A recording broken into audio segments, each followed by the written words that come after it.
In the traditional Shakespearean sense, before we begin with the play, I'm just going to introduce to you a little bit of background and some of our characters. Shortly before the events of the play, a war has just been won.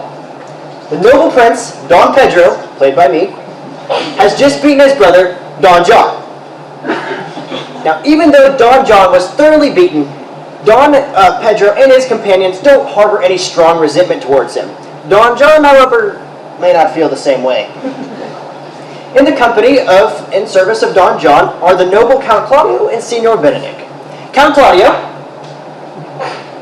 is a brave and young soldier who played a key part in winning the war. He previously only cared about boyish things, manly friendship and war, but of recent his interests seem to be tilting in another direction. Claudio is excellent friends with Signor Benedict. Benedict is a quick-witted fellow known for his jokes, intellect, wit, and disdain of marriage. Perhaps we will see him change his mind. Of course, no play is complete without its ladies. A prime figure in Much Ado is the lady hero. She is the daughter of Leonato, who is a lord and companion of Don Pedro. Hero is sweet and innocent and always ready to help her friends. Lady Beatrice is the cousin of Hero.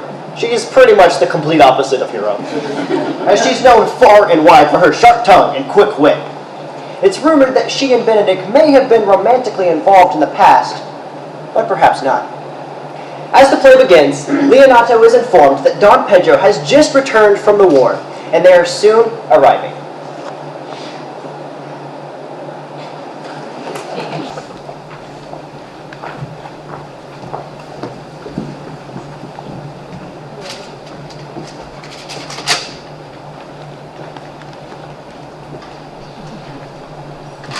I learn in this letter that Don Pedro of Aragon comes this night to Messina, and hath bestowed much honour on a young Florentine called Claudio.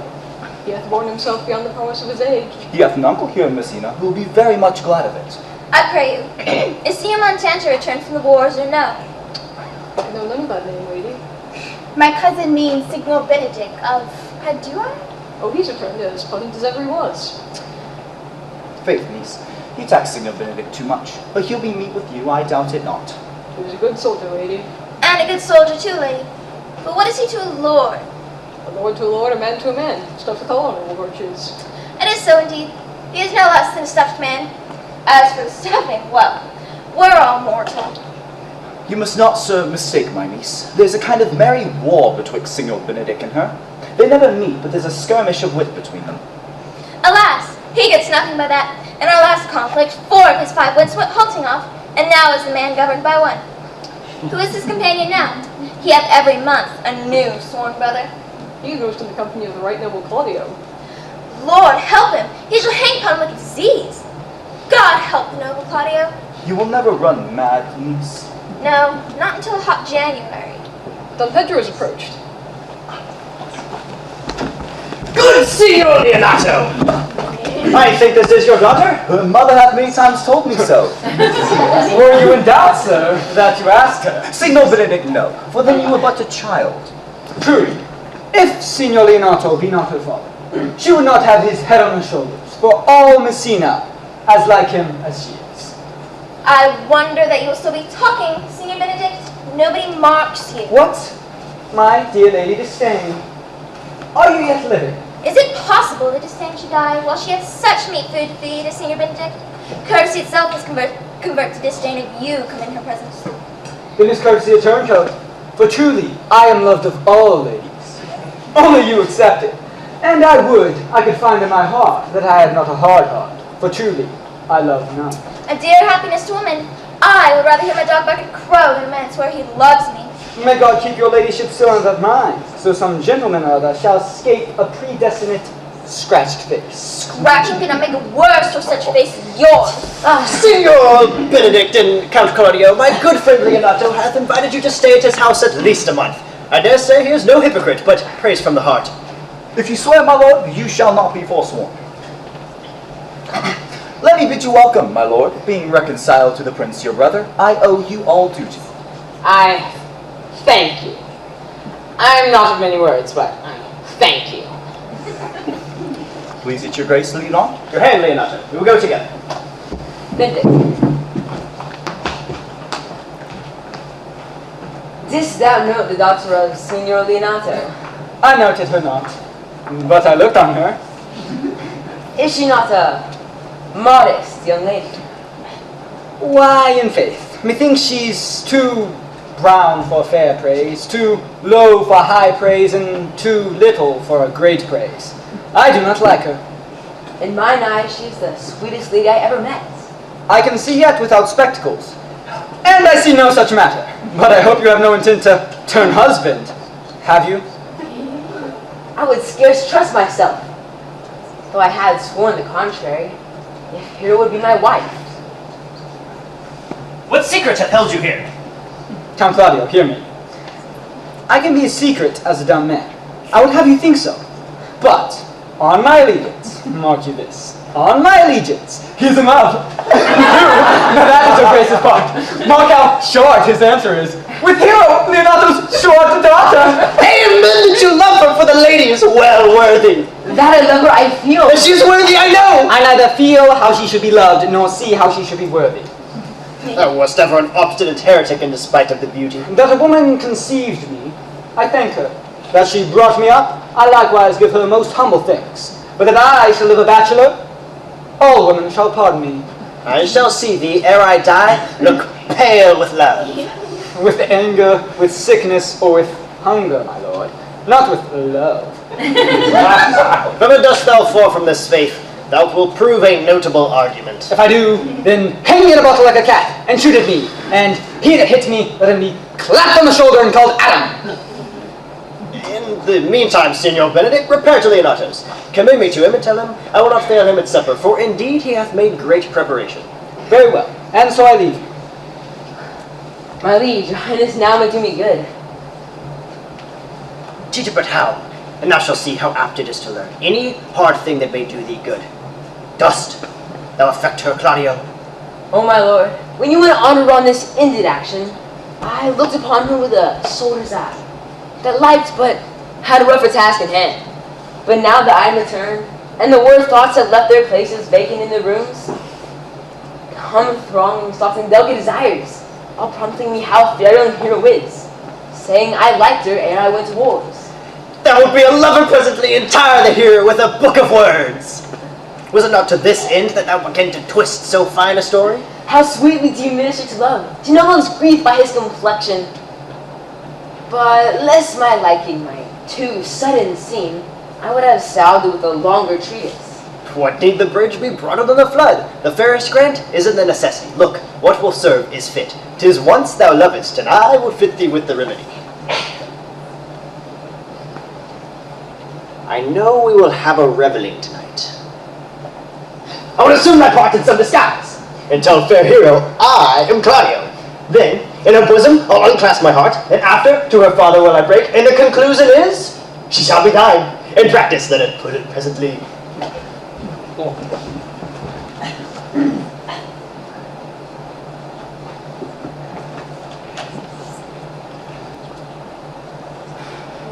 My lord, why are you this measure sad? There is no measure in the occasion that breeds. Therefore, the sadness is without limit. You have late stood out against your brother. It is needful that you frame the season for your own heart. I'd rather be a canker in a hedge than a rose in his grace. And it better fits my blood to be disdained of all than to fashion a carriage to rob love from any. In this, I cannot be said to be a flattering, honest man. It must be said that I am a plain-dealing villain. Yea, my brother trusts me, but with a muzzle. Therefore, I have decided not to sing in my cage. Can you make no use of your discontent? What news, Horatio? I bring you intelligence of an intended marriage. What serve any model of mischief on? Mary, it is your brother's right hand. Who, the most exquisite Claudio? He wishes to marry Hero, daughter and heir to Leonato. I heard it agreed upon that the prince should woo Hero for himself, and having obtained her, give her to the Count Claudio. This may prove food to my displeasure. That young startup hath all the glory of my overthrow. If I can cross him in any way, I bless myself in every way. You are most sure and will assist me? To the death, my lord!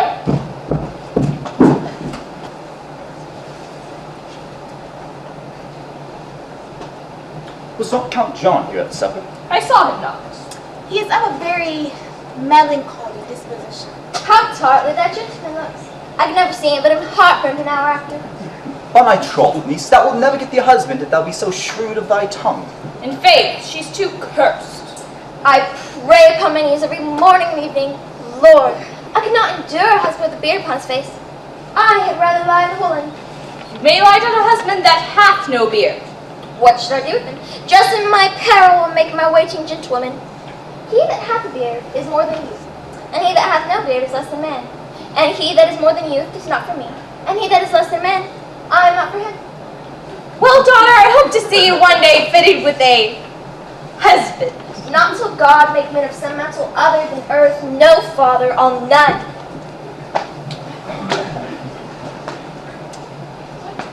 Daughter, remember what I told you. If the prince do solicit you in that kind, you know your answer. The revelers are entering.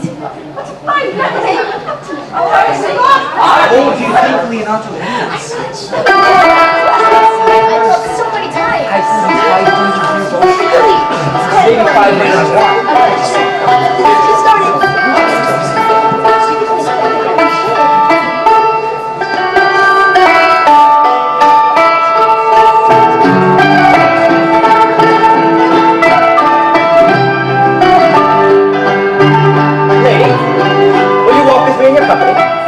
I may say so, when I please. But it wouldn't please you to say so. When I like your favor, forgot to bend the lute, should be like the case. I would you did like me, so would not I for your sake, for I have many ill qualities. Which is one? I say my prayers aloud. I love you the better. The heroes may cry, amen.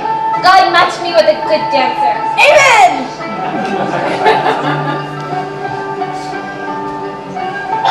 I know you well enough. You are Senor Antonio. At a word, I am not. I know you by the wagging of your head. To tell you the truth, I counterfeit him.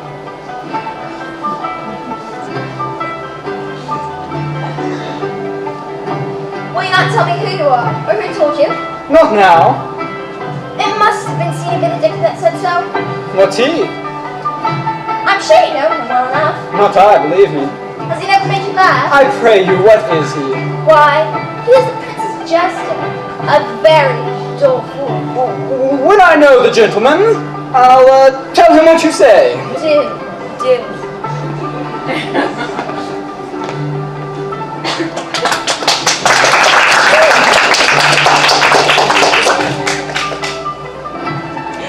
We must get some. I wonder if they have He goes vroom vroom when he drives. Have you ever heard of Claudio or me? I know him by his bearing. Are you not Senor Benedict? You know me well, I am he. Senor, you are very near my brother in his love. He is enamored on Hero. I pray you, dissuade him from her. How know you he loves her? I heard him swear his affection. I heard him too, and he swore he would marry her tonight.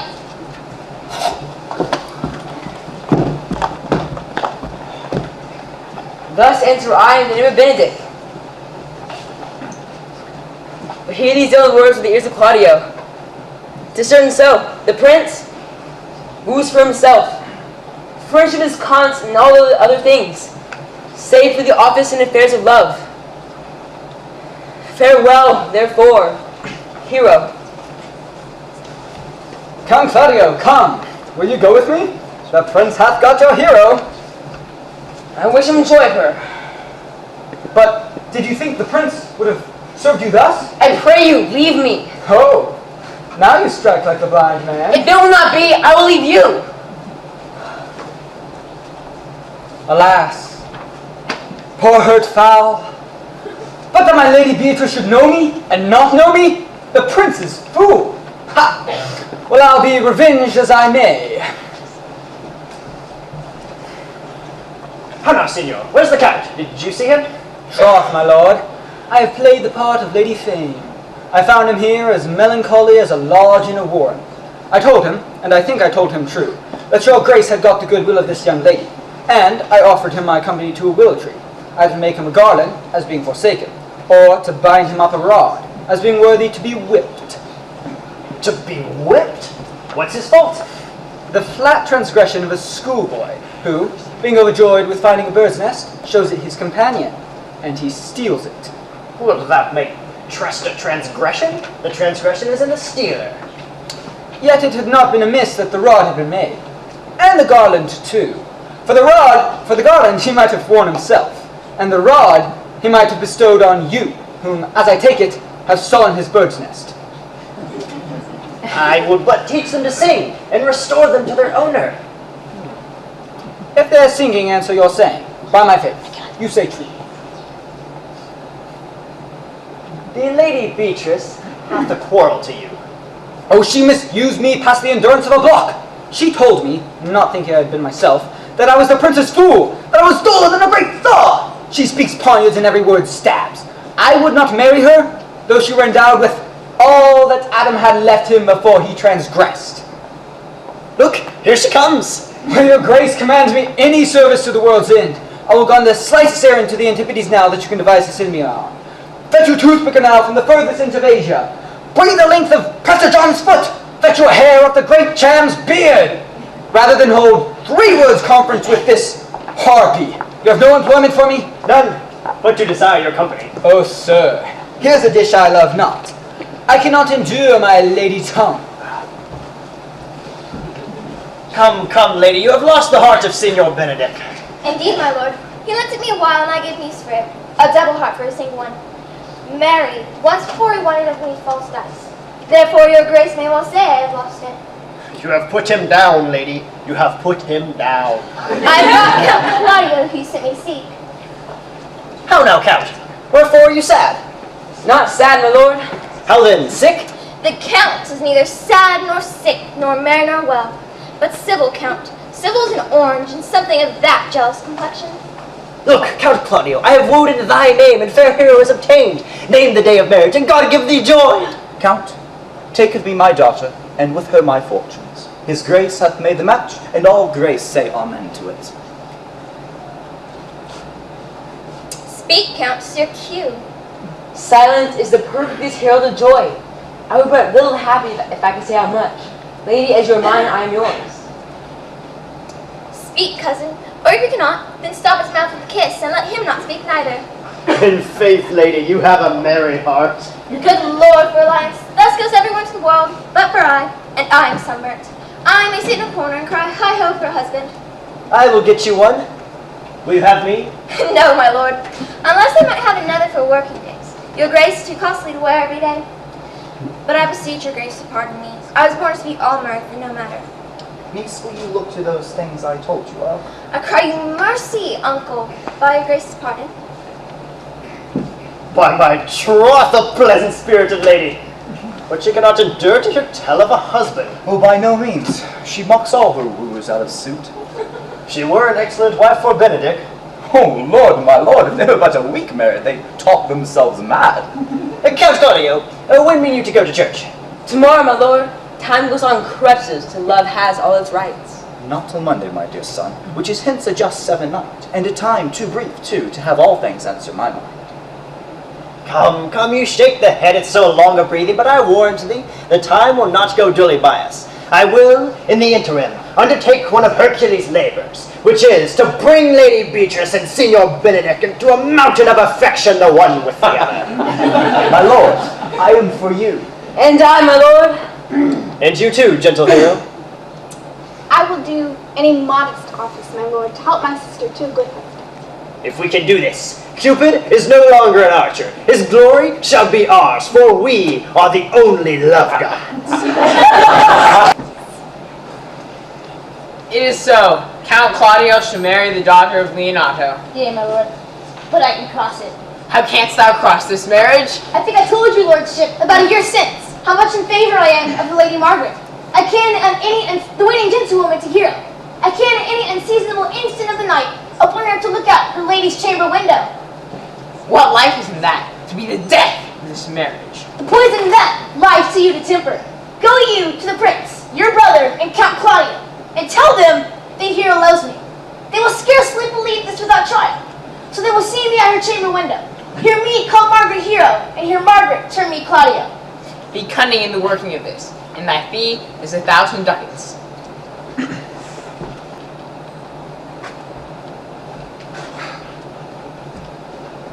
I do much wonder that one man, after seeing how much another man is a fool when he dedicates his behaviors to love, will, after he hath laughed at such shallow follies in others, become the argument of his own scorn by falling in love. And such a man is Claudio. Ha! The Prince and Monsieur Love. I will hide me in the arbor. Come, Leonardo, what was it you told me of today? That your niece Beatrice was in love with Signor Benedict? I did never think that lady would have loved any man. No, nor I neither. But most wonderful she should so dote on Signor Benedict, whom she hath in all outward behaviour seemed ever to abhor. Why, what effects of passion shows she? Bait the hook well, but fish will bite. What effects, my lord? You heard my daughter tell you how. I would have thought her spirit had been invincible against all assaults of affection. I would have sworn it had, my lord, especially against Benedict. I should think there's a goal, but that the old fellow speaks it. He hath taken the infection. Hold it up. Has she made her affection known to Benedict? No, and she swears she never will, that's her torment. She wrote him of her love once, but tore the letter into 1,000 halfpence, railed at herself that she should be so immodest. Then down upon her knees she falls, weeps, sobs, beats her heart, tears her hair, prays, curses. Oh, sweet Benedict!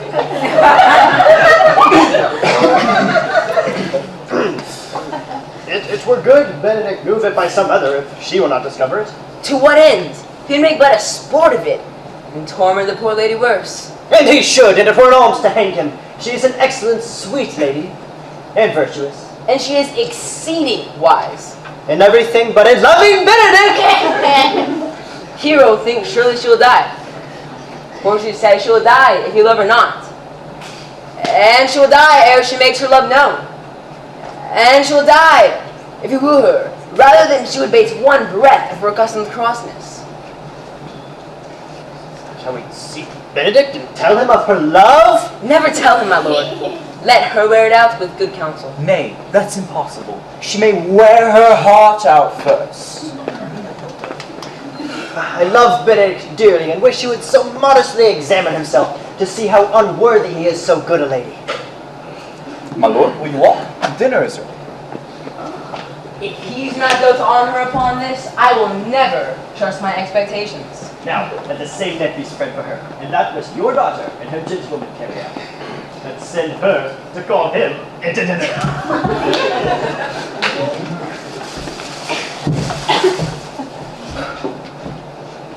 This can be no trick. The conference was sadly born. They have the truth of this from Hero. They seem to pity the lady. It would seem her affections have taken their full bent. Love me, I did never think to marry. I have railed so long against marriage, but doth not the appetite alter? Look, here comes Beatrice, and by this day she's a fair lady, and I do spy some marks of love in her. Against my will, I'm sent to bid you come into dinner. Fair Beatrice, I thank you for your pains. I took no more pains for those things than you took pains to thank me. If it had been painful, I would not have come. You take pleasure then in this message? Yea, just as much as you may take upon a knife's point and choke in a dull thought. You have no stomach, Signor. Very well. Ha! Against my will, I'm sent to bid you come into dinner. There's a double meaning in that. I took no more pains for those things than you took pains to thank me. That's as much to say, any pains I take for you is as good as thanks. If I do not pity her, I am a villain. If I do not love her, I am a Jew. I will go get her picture.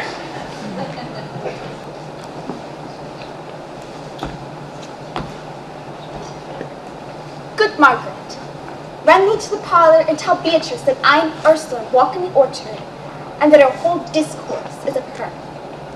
I'll make her come.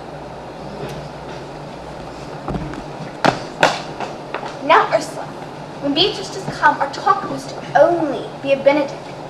When I do mention his name, let it be thy part to praise him ever more than men do merit. Our talk must be how Benedict is sick in love with Beatrice. Is it true that Benedict loves Beatrice so entirely? So says the prince and my neutral lord. They did entreat me to acquaint her of it, but I persuaded them that they loved Benedict to wish him wrestle with affection, and never to let Beatrice know of it. Why did you say? Nature never framed a woman's heart to prouder stuff than that of Beatrice.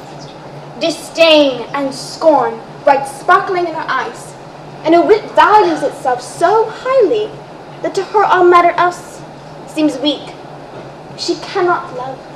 If she knew his love, she would make sport at it. And you dare tell her so. If I should speak, she would mock me into error. Yet tell her, hear what she will say. No, rather I will go to Benedict and wish him wrestle with affection.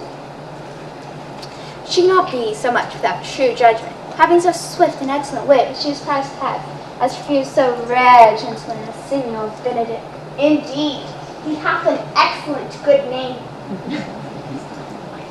Do you call her, madam? If it proves so, the loving goes by paths. Some Cupid kill with arrows, others with traps. What fires in mine ears? Can this be true?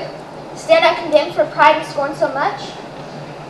And Benedict, love on, I will requite thee, taming my wild heart to thy loving hand. If thou dost love, my kindness shall incite thee to bind up our loves in a holy band. For others say thou dost deserve, and I believe it better than reporting it.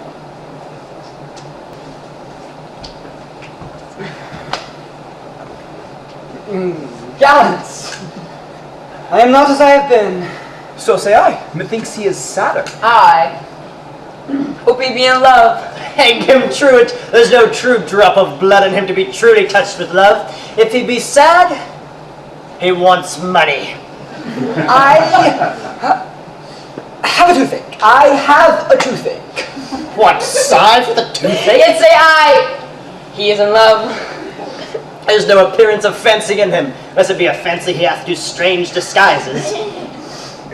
Good Leonato, may I speak with you? As you wish. For my life, I must speak with Leonato about Beatrice. Tis even so. Hero and Margaret have by this played their parts with Beatrice. And then the two bears will not bite one another when they meet.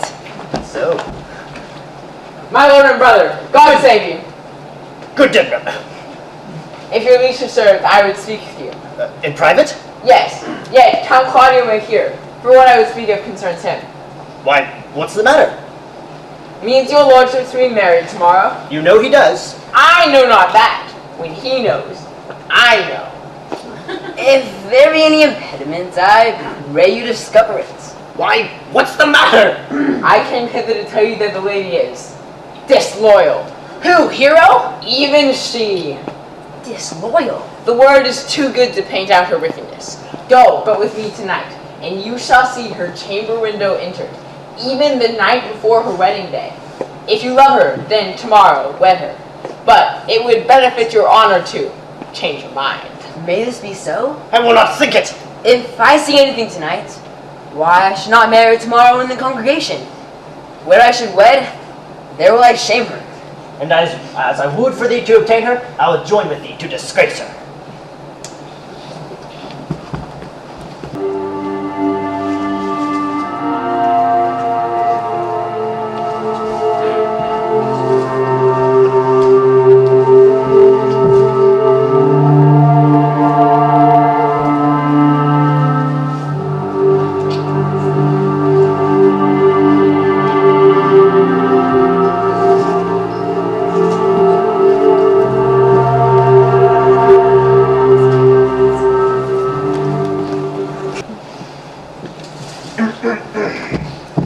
Are you good men and true?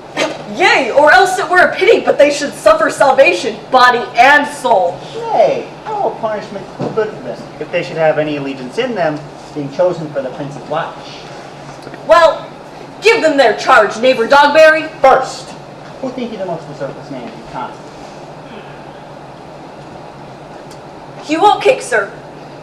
Or George Seagull, for they can write and read. Come hither, neighbor Seagull. To be a well-favored man is a good fortune, but to write and read comes by nature. Both which, Master Constable. You have. I knew it would be the answer. Make no boast of it. And for your writing and reading, let that appear when there is no need of such vanity. You are thought here to be the most senseless and fit man for the constable to watch. Therefore, spare you the lantern.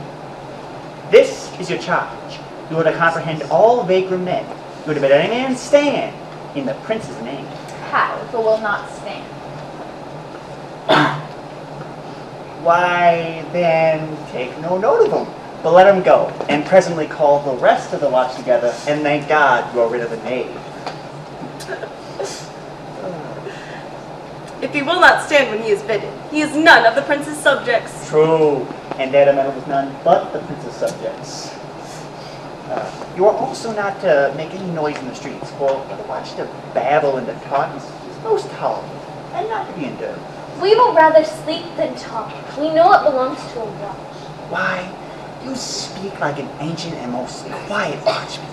For I do not see how sleeping should offend. Only have a care that your bills be not stolen. Well, you are to call at all the alehouses and bid those that are drunk get them to bed. How if they will not? Why, then, let them alone till they are sober. If they make you not then the better answer, you may say they are not the men you took them for. Well, sir?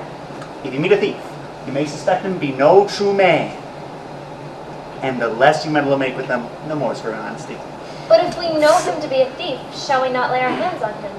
Truly, by your office you may, but I think that the most peaceful way for you is let him show himself what he is and steal out of your company. Oh, you've always been called a merciful man, partner. I would not hang a dog by my will, much less a man who had any honesty in him. If you hear a child cry in the night, you must call to the nurse and bid her still it. How, if the nurse be asleep and will not hear us? Why then, depart in peace, and let the child wake her with crying. Very good. Well, neighbors, good night. And there be any matter of weight chances, call up me. Keep your fellows' counsels and your own, and good night. Come, neighbor. Well, you heard our charge. We're to sit here upon the church bench until 2, then all to bed. One word more, I'm serious. I pray you watch about Signor Leonardo's doings. For the wedding being there tomorrow, there's great toil to make. Adieu. Be vigilant, I beseech you.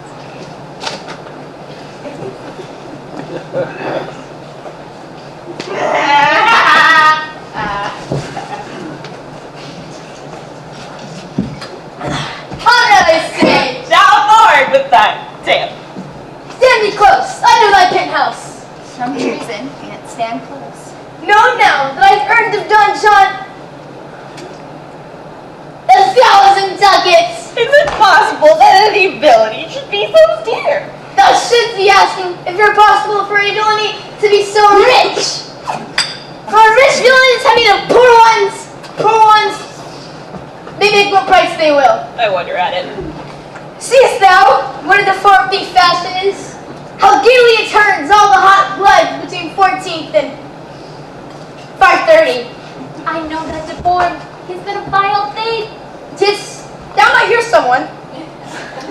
Now, join the maid on the house. But why hast thou shifted out of the tale into telling me of the fashion?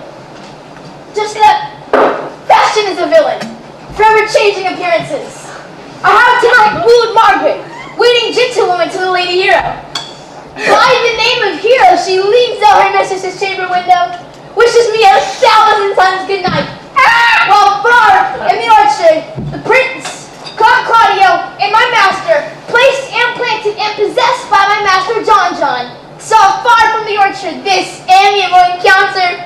They love Margaret. Good hero! We charge you in the prince's name. Stand! Call up the right master constable of the watch. We have here discovered the most dangerous piece of lechery that was ever known. And one deformed is one of them. That may bring the form before, so aren't you? Nasty.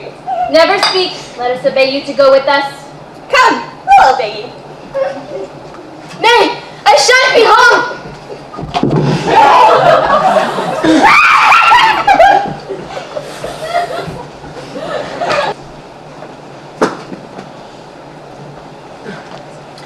Good Ursula, go wake my cousin Beatrice and desire her to rise. I will, lady. Thank you. Good Meg, our Meg. 'Tis not so good, and I want your cousin shall say so too. Well, hello, Carla. Good morrow, sweet hero. Why, how now do we speak in sick tune? I'm all out of other tune, methinks. Oh ho. It's almost 5 o'clock, cousin. It's time you're ready. Here, take these gloves and count. They are excellent. I'm stuffed, cousin. I cannot smell.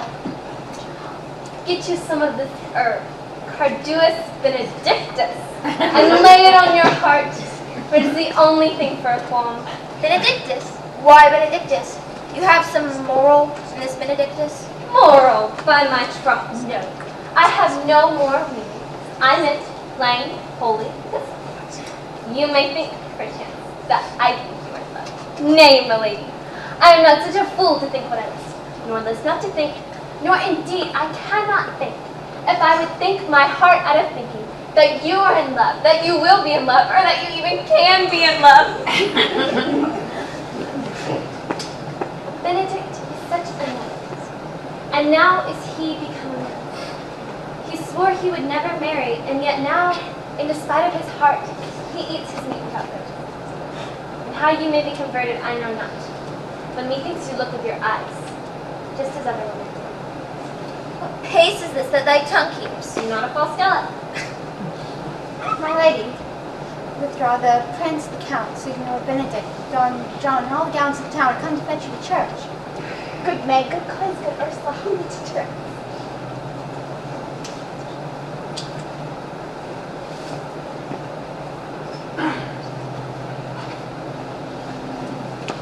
What would you with me, honest neighbors? Mary, sir, I would have some confidence with you that concerns you near me. What is it, my good friends?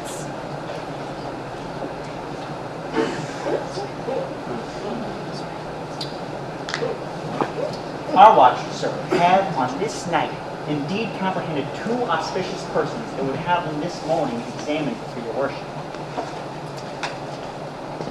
Well, is there anything else you have to say?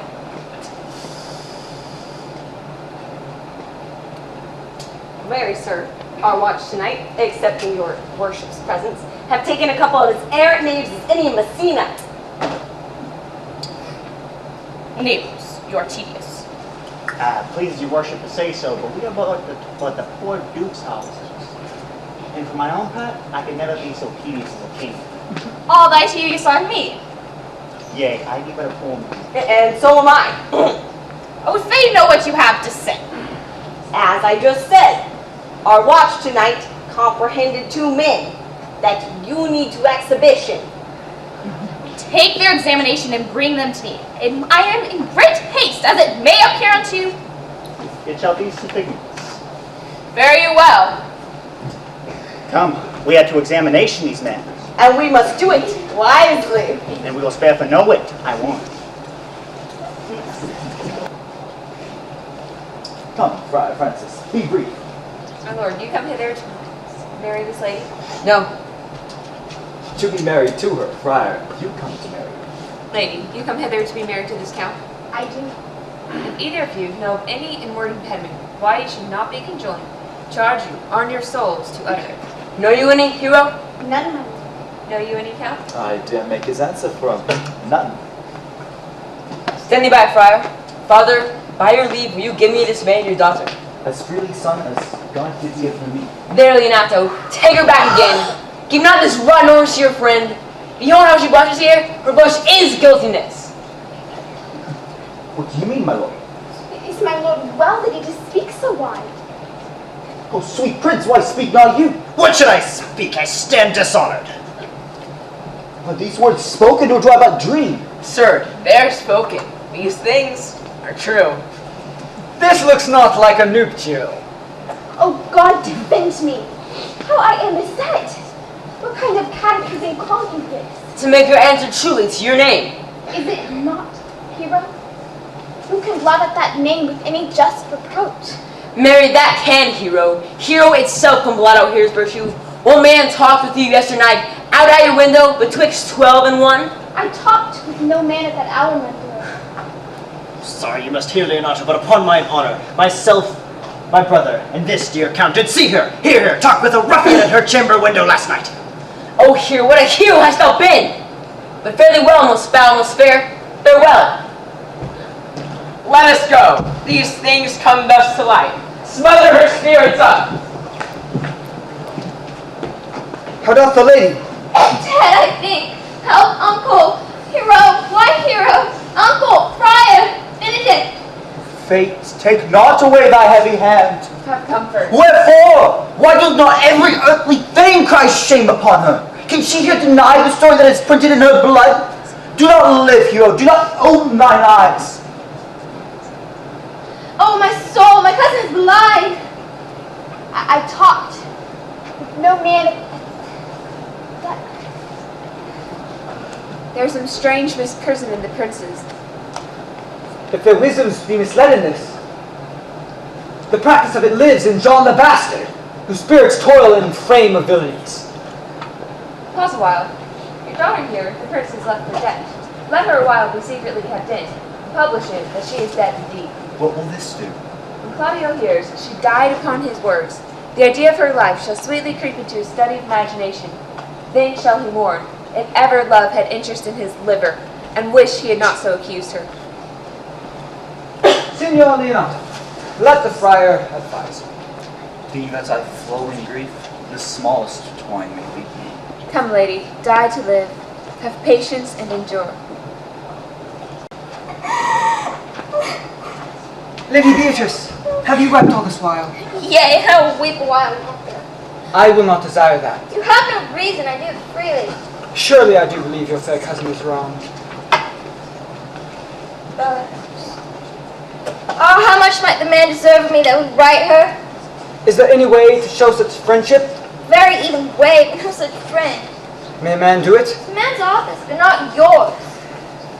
I do love nothing in the world so well as you. Is not that strange? As strange a thing I know not. It were possible for me to say I love nothing so well as you, but believe me not. And yet, I lie not.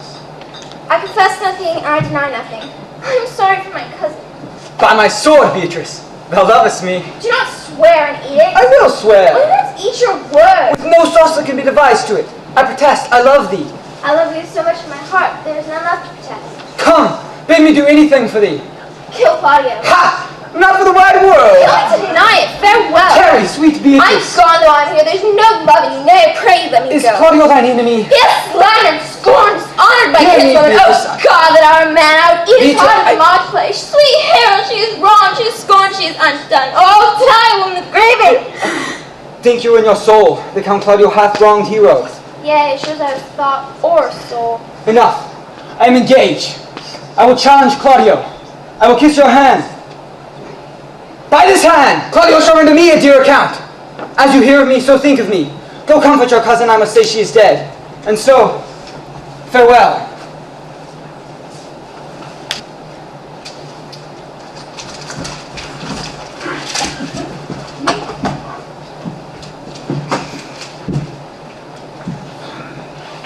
Is our whole assembly here? Which be the malefactors? That am I, and my partner. That's certain we have been exhibitioned. No, what are the offenders that are to be examined? What is your name, sir? Horatio. Pray, write down Horatio. And yours? My name is Conrad. Pray, write down Master Gentleman Conrad. Masters, do you serve God? Yea, sir, we hope. Write down that they hope they serve God. Or write God first. For God defends. But God should go before such villains. Masters, it is proved already that you are little better than false names. How answer you for yourselves? Marry, sir, we say we are none. I say to you, it is thought you are false names. I say to you, sir, we are none. Yeah, you bet they are none. Master Constable, you go not the way to examine. You must call forth the what their accusers. Masters, I charge you, in the prince's name, accuse these men. This man said, sir, that Don John, the prince's brother, was a villain. Write down Prince John a villain. Why? You call a prince's brother? Such perjury has never been committed. What heard you him say else? Mary, that he received 1,000 ducats for accusing the lady here wrongfully. Flat burglary. What else, fellow?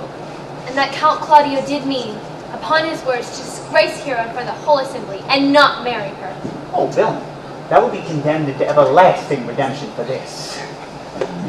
This is more, masters, than you can deny. All this has come to pass, and Hero has died of grief. Master Constable, let these men be bound to take her before Leonato. Come, bind them, thou naughty varlet.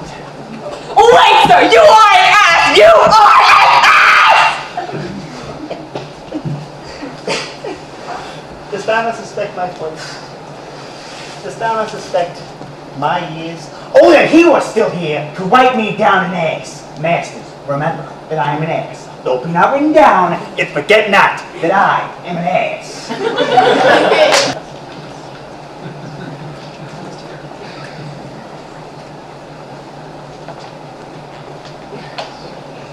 If you go on thus, you will kill yourself. I pray thee cease thy counsel. Bring me a father that so loved his child, whose joy of hers overwhelmed his mind. Can counsel and speak comfort this grief? My griefs cry louder than advertisement. Hear you, my lords. Leonato, we have some haste. So haste, my lord. Well, fare thee well, my lord. Are you so hasty now? All is one. Nay, do not quarrel with us, good old man. If he could right himself with quarreling, some of us would lie low. Who wrongs him? Mary, thou dost wrong me, thou dissembler. I speak not like a doter nor a fool. Thou hast so wronged mine innocent child and me, thy slender hath gone through and through her heart, and she lies buried with her ancestors. My villainy? Thine, Claudio! Thine, I say! You're not right, old man. Away! I'll not to do with you. I'm sorry for your daughter's death, but she was charged with nothing but what was true and very full of proof.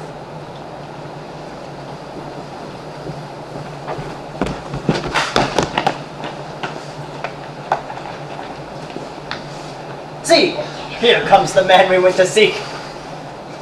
Good day, my lords.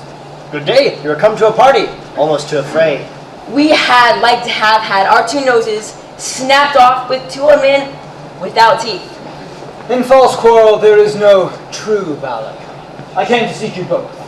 We have been over now to seek thee, for we are high proof melancholy when the fain have been away. Wilt thou use thy wit? It is in my scabbard. Shall I draw it? I bid thee draw, as we do, minstrels draw, to pleasure us. By my troth, he look angry, or pale, or sick, or all of them at once. I dare say he be angry. You are a villain! I guess not! You have killed a sweet and innocent lady, and her death shall fall heavy on you. Let me hear from you. Well, I will meet you. My lord, for your many courtesies I thank you.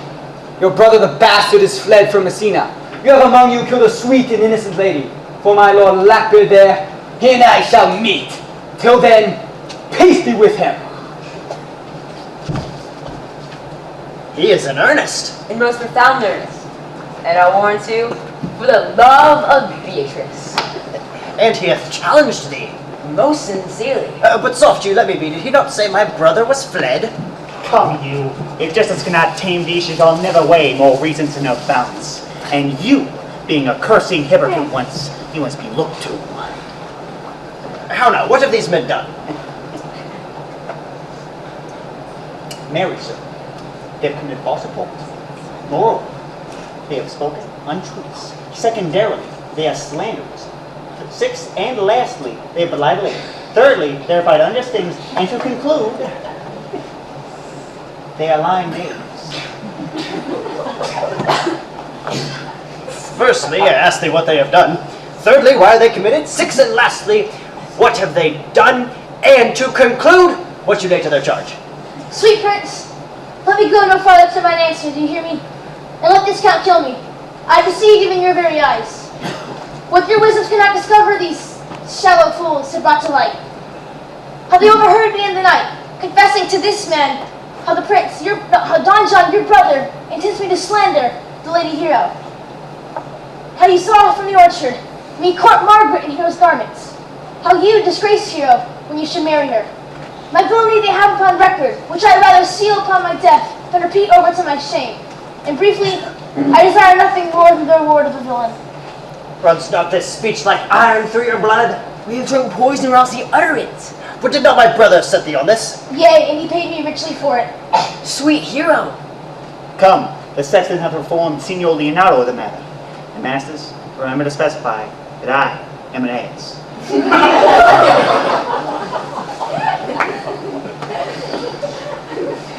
Art thou the slave that with thy breath hast killed mine innocent child? Yea, and even I alone.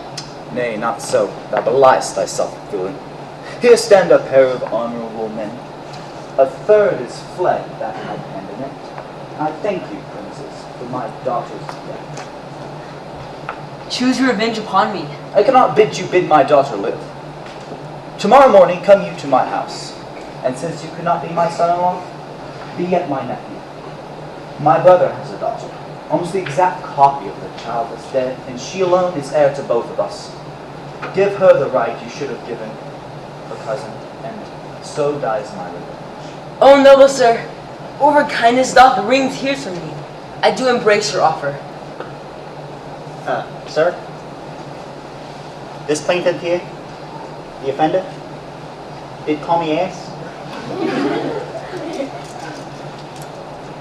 Is for thy pains. God save the foundation. Go. I discharge you thy prisoner, and I thank thee. We shall meet again. God prohibit it. Until tomorrow morning, my lords. Tonight we'll mourn the hero.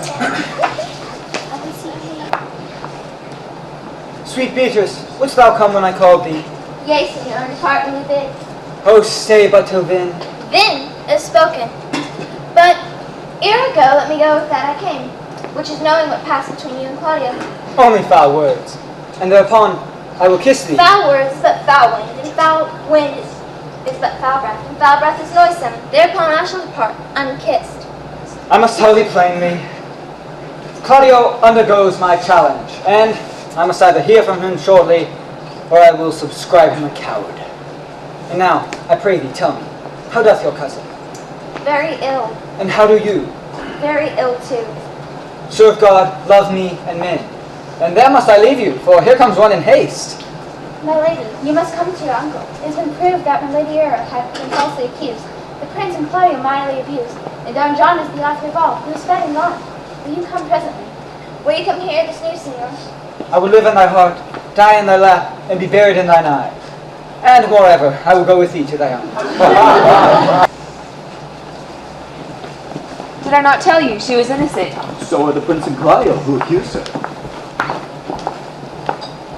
Well, I'm glad that all things sort out so well. So am I, being else by faith, and forced to call young Claudio to a reckoning for it. Well, daughter, you gentlewomen all, withdraw you to a chamber by yourselves. And when I call for you, come hither masked. The prince and Claudio promised by this hour to visit me. Daughter, brother, you know your office. You must be father to your brother's daughter and give her to young Claudio. I will do confirmed countenance. Friar, I must entreat your pains, I think. To do what, Signor?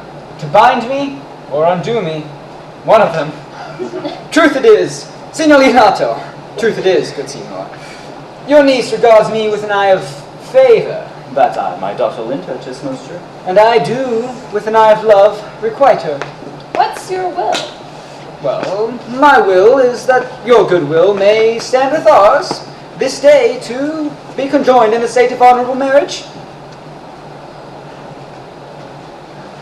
Good morrow to this fair company. Good morrow, Prince. Good morrow, Claudio. We here attend you. Are you yet today determined to marry my brother's daughter?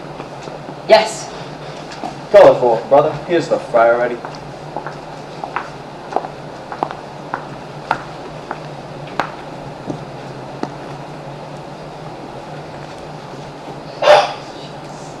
I do give you her. Why, then she's mine. Sweet, let me see your face. No, that you shall not, till you have taken her hand before this friar in the state of honorable marriage. Then give me your hand before this holy friar. I am your husband if you like me. And when I lived, I was your other wife. When you loved, you were my other. Another hero! The former hero! The hero that is dead! Nothing certain. One hero died defiled, but I do know. When after that the holy rites are ended, I will tell you largely of fair hero's death. Meantime, let wonder seem familiar, and to the chapel that is presently. Beatrice, do not you love me? Why no? No more than reason. Why then, your uncle and the prince and Claudio have been deceived. For they swore you did. Do you love me? Troth, no more than reason. Why then, my cousin Margaret and Ursula are much deceived. For they did swear you did. They swore you were almost sick for me. They swore you were nigh well dead for me. 'Tis no such matter then. You do not love me. Truly no, but in friendly recompense. Come, daughter, I'm sure you love the gentleman. And I had sworn upon it that he loves her. For here's a paper written in his hand, a halting sonnet of his own pure brain. Fashioned to Beatrice. And here's another ring, stolen from my cousin's pocket, containing perfection into the Here's our own hands against our hearts. I would not deny you, but by this good day I yield under great persuasion, and partly to save your life, for I was told you were in consumption. Peace! How dost thou bid the merry I'll man? tell thee what, prince. A college of wit crackers cannot flout me out of my humor. Come, we are married. Let's have a dance, ere we may lighten... Come, we are friends, indeed. Let's have a dance, ere we may lighten our hearts, and our wives' heels. My lord, your brother John is taken in flight and brought with armed men back to Messina. Think not on him till tomorrow. I'll devise the brave punishments for him. Strike up, pipers!